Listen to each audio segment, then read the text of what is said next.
1973 Indian government एक नई foreign policy लेकर आई और मजबूरन कोको कोला को भारत छोड़ के जाना पड़ा।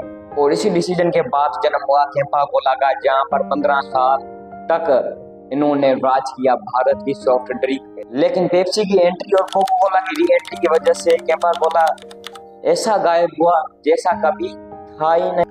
सबने सोचा कि ये ब्रांड एक यादगार बन के रह जाएगा, लेकिन भारत के एक शख्स ने इंडियन मार्केट में इस ब्रांड को वापसी लेकर आया। बात कर रहे हैं कैंपा कोला के कमबैक।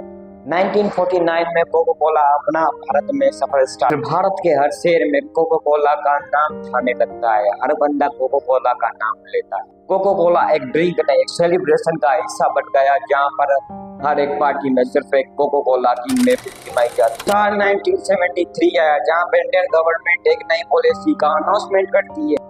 इस पॉलिसी के तहत फिर फॉरेन कंपनियों को स्टिक लेना स्टार्ट कर दिया। गवर्नमेंट चाहती थी कि फॉरेन कंट्री 40% से इक्विट ना ले पाए, उसमें कंपनी अपने सीक्रेट को गवर्नमेंट के साथ शेयर करे। देखो कोको कोला अपना इक्विट देने के लिए तैयार हो गया, लेकिन अपना कोको कोला का फार्मूला रिवील नहीं करना चाहता। इस वजह से 1977 में कोको कोला अपना बोरिया बिस्तर बांध के चला गया। लेकिन तब तक कोको कोला लोगों की पसंद बन चुका था गाइस, और अब लोगों को कोको कोला की रिप्लेसमेंट की तलाश थी।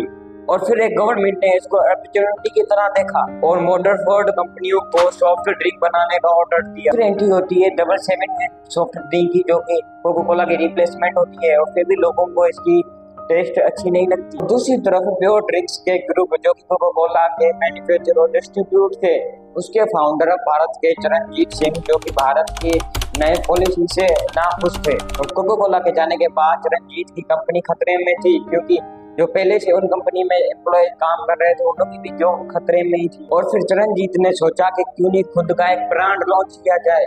और इसके बाद प्योर ड्रिंक्स के ग्रुप वालों ने 1977 में कैंपा कोला लॉन्च कर दिया। और फिर एक बार कैंपा कोला पूरे देश में छा गया, आहिस्ता आहिस्ता कर कैंपा कोला के साथ उसका ऑरेंज ड्रिंक भी लॉन्च कर दिया गया। और फिर मार्केट में तेजी से ग्रो होने लगा। कॉलेज से लेके शादियों तक कैंपा कोला छा गया। और ये ब्रांड सलमान खान को दिया गया टीवी पे दिखाने के लिए, जो कि पूरी दुनिया में उन्होंने मूवी के जरिए एक टीवी पे दिखाया और फिर देश के यूथ के दिलों पर राज करने लगा। 1983 में कैंपा कोला अपनी यूथ मजबूत बना चुका था। और वहीं जो गवर्नमेंट ने जो अपनी डबल चेमन ड्रिंक लॉन्च की थी, और गवर्नमेंट ने सोचा कि इसको अभी बंद कर दिया जाए।